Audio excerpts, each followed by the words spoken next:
And in her book, she recalls of the horrific conditions she had to face. And on December 16th, as a result of those conditions, her sister, Betsy, died. And then 15 days later, Corrie was released from prison, or from the concentration camp. And she would go on to find out that it was because of a clerical error that happened, because she too was slotted to die.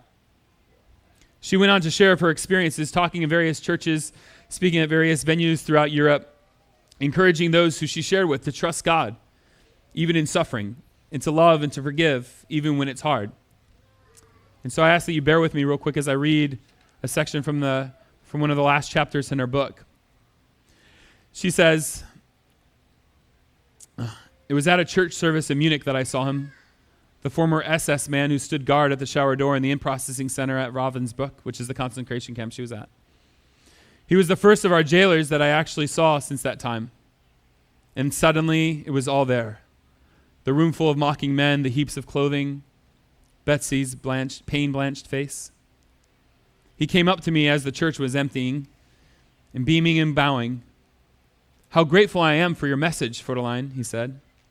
'To think, as you say, he's washed my sins away.' His hand came out to shake mine.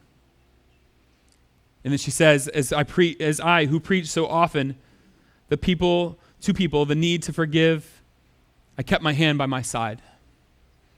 Even his anger, vengeful thoughts boiled in me. I saw the sin in them.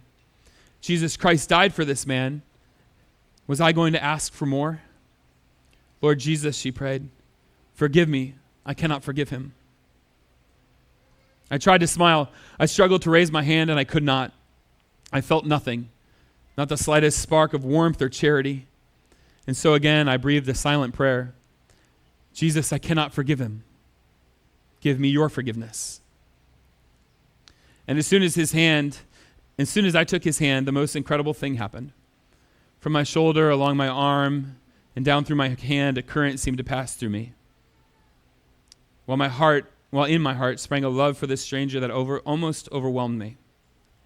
And so I discovered that it is not our forgiveness any more than on our goodness that the world's healing hinges on, but on his. When he tells us to love our enemies, he gives us not only the command, but also the love itself.